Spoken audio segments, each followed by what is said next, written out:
Hello, Aranmula വള്ളസദ്യ കഴിക്കാൻ പോകാം. കുറെ നാളായിട്ട് മനസ്സിൽ കയറി കൂടിയ ഒരു ആഗ്രഹമാണെന്ന് വേണേ പറയാം. വീട്ടിൽ നിന്ന് ആറന്മുള പോണോന്നുണ്ടെങ്കിൽ ഒരു 40-41 കിലോമീറ്റർ വരും. ഞങ്ങള് 2 വീലറിലാ പോയ. വെയിലാണെങ്കിൽ ഒരു രക്ഷയില്ല. ചെന്ന പാടെ ഭഗവാനെ കണ്ടു തൊഴുതതിന് ശേഷം നേരെ പോയത് തെക്കേടത്തില്ലം സദ്യാലയത്തിലേക്ക്. എന്തിനാ പാസ് വേണ്ട, അവിടെ ബോർഡിൽ വെച്ചിട്ടുണ്ട് നമ്മുടെ വള്ളസദ്യ വിഭവങ്ങളുടെ എണ്ണം. പാസ് കിട്ടിയിട്ടുണ്ട്. ഇത് നമ്മൾ മുൻകൂട്ടി ഓൺലൈനായിട്ട് ബുക്ക് ചെയ്തതാണ്. എന്നിട്ട് നമ്മൾ ഇവിടെ തെക്കേടത്തില്ലത്ത് സദ്യ ഹാളിലേക്ക് ചെന്നിട്ട് നമ്മൾ ബുക്ക് ചെയ്ത് നമ്മുടെ ഐഡിയോ അല്ലെങ്കിൽ നമ്മുടെ മൊബൈൽ നമ്പറോ പറഞ്ഞു കൊടുത്താൽ എത്രയാണെന്ന് വെച്ചാൽ അതിന്റെ പാസ് നമുക്ക് കിട്ടും. ഇനി അതല്ല, ഇവിടെ ചെന്നാലും നമുക്കിത് കിട്ടുമെന്നാണ് അറിയാൻ സാധിച്ചത്. നമ്മൾ ഓൺലൈനായിട്ട് ബുക്ക് ചെയ്യുന്ന സമയത്ത് ഒരാൾക്ക് 300 രൂപയാണ് ചാർജ് ചെയ്യുന്നത്. ഇനി പെയ്ഡ് അല്ലാതെ അമ്പലത്തിനകത്തിരുന്ന് സദ്യ കഴിക്കണമെന്നുണ്ടെങ്കിൽ നമുക്ക് അവിടെ അറിയാവുന്ന ആരെങ്കിലും വേണം. നമ്മളല്ലേ അവിടുത്തെ നാട്ടുകാരോ വല്ലതൊക്കെ ആയിരിക്കും. അതല്ലെങ്കിൽ ഈ വള്ളസദ്യ വഴിപാടായിട്ട് നടത്തുന്ന ആരെങ്കിലും അറിഞ്ഞിരിക്കണം.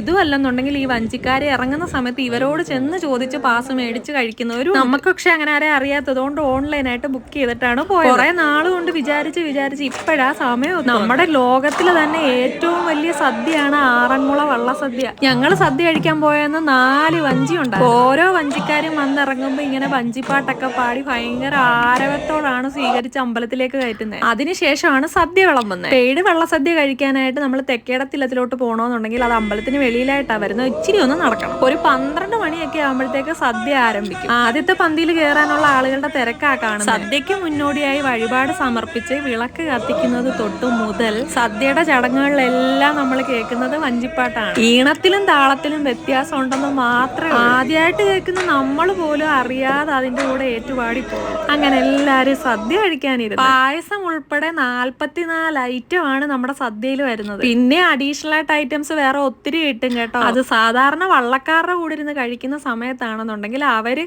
സദ്യ കഴിക്കാൻ ഇരുന്നോണ്ട് ഇങ്ങനെ ശ്ലോകം ചൊല്ലിയാണ് ഓരോ ഐറ്റം പിന്നീട് മേടിക്കുന്നത്. വെണ്ണ, തൈര് അങ്ങനെയൊക്കെ ഉള്ളത്. ഇവിടെ നമ്മൾ കഴിക്കുന്ന സമയത്ത് ഇവര് തന്നെ ഈ വഞ്ചിപ്പാട്ട് പാടി ശ്ലോകം ചൊല്ലി നമുക്ക് ഓരോ ഐറ്റം കൊണ്ട് തരുന്നതായിരിക്കും. ഞങ്ങൾ രാവിലെ ഇറങ്ങിയോണ്ട് അപ്പോഴത്തേക്ക് നല്ല വിശപ്പുണ്ടായിരുന്നു. അന്നേരം ഇത് കണ്ടപ്പോൾ വിചാരിച്ചു ഇത് ഫുള്ള് കഴിക്കാൻ പറ്റുമെന്ന്. പക്ഷെ ഭയങ്കര പാടായിട്ടോ ഇത് ഫുള്ള് കഴിച്ചു തീർക്കാൻ. കാണുമ്പോൾ നമുക്ക് തോന്നുവേ ഇത് ഇത്രേ ഉള്ളൂ, നമുക്ക് കഴിക്കാൻ പറ്റുമെന്ന് വിചാരിക്കും. പക്ഷെ എനിക്ക് പറ്റിയില്ല കേട്ടോ ഇത് ഫുള്ള് കഴിക്കാൻ. പായസമൊക്കെ 4 സൈസ് ഉണ്ടായിരുന്നു. ഇച്ചിരിച്ചേ വീതം ഒഴിപ്പിച്ച്. എന്നിട്ടും എനിക്ക് മൊത്തം കഴിക്കാൻ പറ്റിയില്ല. പിന്നൊരു കാര്യം എന്ന് പറഞ്ഞാൽ ഈ സദ്യ കഴിച്ചുകൊണ്ടിരിക്കുമ്പോൾ തന്നെ അവിയലും വേറെ കറികളും എല്ലാം പിന്നെയും കൊണ്ടുവന്നോണ്ടേ ഇരിക്കും കേട്ടോ. ഞാൻ എന്റെ മാക്സിമം ശ്രമിച്ചു. പക്ഷെ ഇല ഫുള്ള് ക്ലീൻ ആക്കാൻ എന്നെ കൊണ്ട് പറ്റിയില്ല. അങ്ങനെ എല്ലാരും വള്ളസദ്യ കഴിച്ച് വയറൊക്കെ നിറഞ്ഞ് അനങ്ങാൻ വയ്യാതെ കുറച്ചു നേരം അവിടെ നിന്നു. പിന്നെ നമ്മൾ പാൽപ്പായസം വഴിപാട് കഴിപ്പിച്ചിട്ടുണ്ടായിരുന്നു. അപ്പൊ അതൊക്കെ മേടിച്ചോണ്ടാണ് ഇനി തിരിച്ച് വീട്ടിലേക്ക് പോകാൻ പോകുന്നത്. അന്നേരം ഈ വള്ളസദ്യ ഇതുവരെ കഴിച്ചിട്ടില്ലാത്തവരുണ്ടെങ്കിൽ അവിടെ പോയി വഞ്ചിപ്പാട്ടൊക്കെ കേട്ട് ഈ വള്ളസദ്യ ഒരിക്കലെങ്കിലും ഒന്ന് കഴിച്ചു നോക്കണം. അപ്പൊ അത്രേ ഉള്ളൂ.